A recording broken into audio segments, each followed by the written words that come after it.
അതിഭീകരമായ രീതിയിൽ അമേരിക്കയുടെ വിമാനവാഹിനി കപ്പലുകൾക്ക് മുകളിൽ ഡ്രോൺ പറത്തിയ ഇറാൻ നടപടികൾക്ക് ശേഷം വീണ്ടും ഇറാൻ കപ്പലിന് നേരെ ഭീഷണിപ്പെടുത്തിയതായി സൈനികർ വെളിപ്പെടുത്തുന്നു. ഒരു ഭാഗത്ത് ചർച്ച നടക്കുമ്പോൾ എന്താണ് ഇറാൻ ഇതുകൊണ്ട് ഉദ്ദേശിക്കുന്നത് എന്ന പ്രധാനപ്പെട്ട ചോദ്യമുണ്ട്.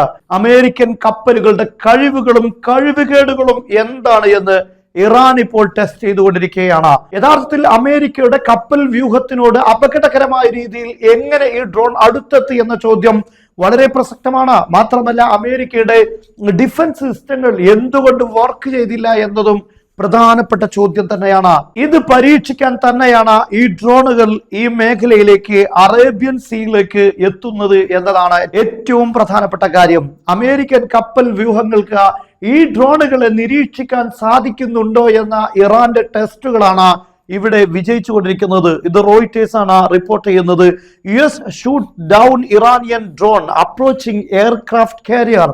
എയർക്രാഫ്റ്റ് കാരിയറിനോട് അടുത്തെത്തിക്കൊണ്ടിരിക്കുന്ന ഡ്രോണിനെയാണ്, അതിനോട് മുന്നിട്ടുകൊണ്ടിരിക്കുന്ന ഡ്രോണിനെയാണ് യഥാർത്ഥത്തിൽ ഇവിടെ F-35C എന്നറിയപ്പെടുന്ന അമേരിക്കയുടെ എയർക്രാഫ്റ്റ് വെടിവെച്ചിടുന്നത്. ഇവിടെ മറ്റൊരു ചോദ്യമുണ്ട്, എന്തുകൊണ്ട് റഡാറുകൾക്ക് തന്നെ കാണാൻ സാധിച്ചില്ല?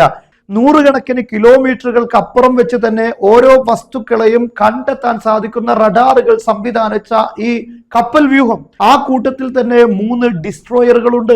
ഇതിനു മുകളിൽ സാറ്റലൈറ്റുമായി ബന്ധിപ്പിച്ച സംവിധാനങ്ങളുണ്ട്, റഡാർ സംവിധാനങ്ങളുണ്ട്. ഇതെല്ലാം ഉണ്ടായിരിക്കെ എന്തുകൊണ്ട് നൂറുകണക്കിന് കിലോമീറ്ററുകൾക്ക് അപ്പുറം വെച്ച് ഈ ഡ്രോണിനെ ഐഡന്റിഫൈ ചെയ്യാൻ കഴിഞ്ഞില്ല എന്ന് പറഞ്ഞാൽ ഇറാന്റെ ഡ്രോൺ അമേരിക്കയുടെ ഡിഫൻസ് സിസ്റ്റങ്ങളുടെ റഡാറുകളെ മറികടന്ന് അതിന് നിരീക്ഷിക്കാൻ എത്തി എന്നതാണ് ഇതിൽ നിന്ന് മനസ്സിലാകുന്നത്. അവിടെയാണ് റഡാറുകൾക്ക് കണ്ടെത്തി അതിനെ പ്രതിരോധിക്കാൻ കഴിയാത്ത ഘട്ടത്തിലാണ് F-35C ഈ ദൗത്യം ഏറ്റെടുക്കുന്നത്. കാരണം ഇത് കൂടുതൽ എക്സ്പെൻസീവ് ആണ്. അത് വളരെ അത്യാഹിതമായ ഘട്ടത്തിലാണ് അങ്ങനെയുള്ള നീക്കങ്ങൾ നടത്തുക.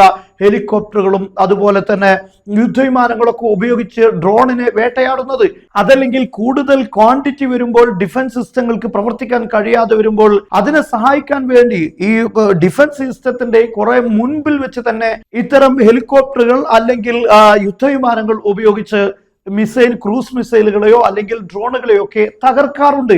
പക്ഷെ ഇവിടെ എന്ത് സംഭവിച്ചു? ഇറാന്റെ ഒരു ഡ്രോണാണ് ഈ ഭാഗത്തെ ലക്ഷ്യമാക്കിക്കൊണ്ട് നിരീക്ഷണം നടത്താൻ വേണ്ടി നീങ്ങുന്നത്. എന്നാൽ അവിടെ എന്തുകൊണ്ട് ഈ റഡാറുകൾക്ക് ഐഡന്റിഫൈ ചെയ്യാൻ സാധിച്ചില്ല, അല്ലെങ്കിൽ പ്രതിരോധിക്കാൻ കഴിഞ്ഞില്ല? മാത്രമല്ല, അമേരിക്ക പലപ്പോഴും പറയുന്ന ലേസർ ഡിഫൻസ് സിസ്റ്റങ്ങൾ എവിടെ പോയി? നമുക്കറിയാം, ഇസ്രായേൽ പല സമയത്തും അയൺ ഭീമിനെ കുറിച്ച് പറഞ്ഞിരുന്നു, ലേസർ സംവിധാനമുണ്ടെന്ന്. പക്ഷേ ഗസയിലെ യുദ്ധം കഴിഞ്ഞു, ലബനാനിൽ നിന്ന് ധാരാളം ഡ്രോണുകൾ ഇസ്രായേലിലേക്ക് വരികയുണ്ടായി. പക്ഷെ അവിടെയൊന്നും അയൺ ബീം പ്രവർത്തിച്ചില്ല എന്നത് വളരെ പ്രധാനപ്പെട്ട കാര്യമാണ്. എന്ന പോലെ തന്നെ അമേരിക്കയുടെ ഈ കപ്പൽ വ്യൂഹത്തിൽ നിന്ന് എന്തുകൊണ്ട് ലേസർ സംവിധാനങ്ങൾ ഉപയോഗിച്ചുകൊണ്ട് ഡ്രോണിനെ തകർക്കാൻ കഴിഞ്ഞില്ല?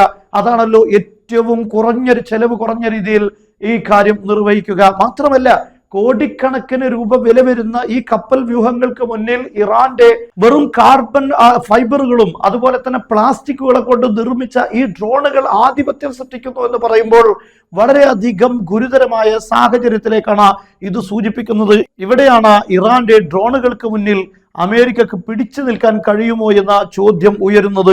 ഇവിടെ നിന്ന് കാണാൻ സാധിക്കും, US F-35 downs Iranian drone near USS Abraham Lincoln in Arabian sea. Reuters report ചെയ്ത വാർത്തയാണ്. ഇനി ഈ ഡ്രോണിനെ തകർത്തതിനു ശേഷം മറ്റൊരു നീക്കവും കൂടെ ഇവിടെ ഉണ്ടായി എന്നതാണ് ഏറ്റവും പ്രധാനപ്പെട്ട കാര്യം.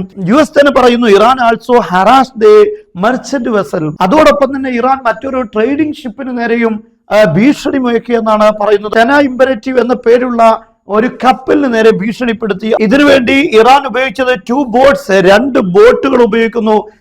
അതുപോലെ തന്നെ and Iranian Muhajir drone approach the ship. ഈ ഡ്രോണും അതുപോലെ തന്നെ മുഹാജിർ എന്നറിയപ്പെടുന്ന ഡ്രോൺ, അതോടൊപ്പം തന്നെ 2 ബോട്ടുകൾ, ഇതായിരുന്നു ഈ കപ്പലിന് നേരെ അടുക്കുകയും ഭീഷണിപ്പെടുത്തുകയും ചെയ്തത് എന്നാണ് അമേരിക്കൻ സൈന്യം തന്നെ പറയുന്നത്. ഇതെല്ലാം ഇവിടെയുള്ള ആധിപത്യം ഇറാൻ പറയുന്നത് ഞങ്ങളുടെ പക്കൽ തന്നെയാണ്, ഞങ്ങൾ ഇവിടെ പല കാര്യങ്ങളും ചെയ്യുമെന്ന സൂചനകളാണ് അമേരിക്കക്ക് നൽകുന്നത്. നിങ്ങളുടെ റഡാർ സംവിധാനങ്ങളെല്ലാം മറികടന്ന് ആക്രമിക്കാനുള്ള കഴിവ് ഈ ഇറാന്റെ ഡ്രോണുകൾക്ക് ഉണ്ട് എന്ന വ്യക്തമായ സന്ദേശമാണ് ഇതിലൂടെ ഇപ്പോൾ ഇറാൻ അമേരിക്കക്ക് നൽകിയിരിക്കുന്നത്.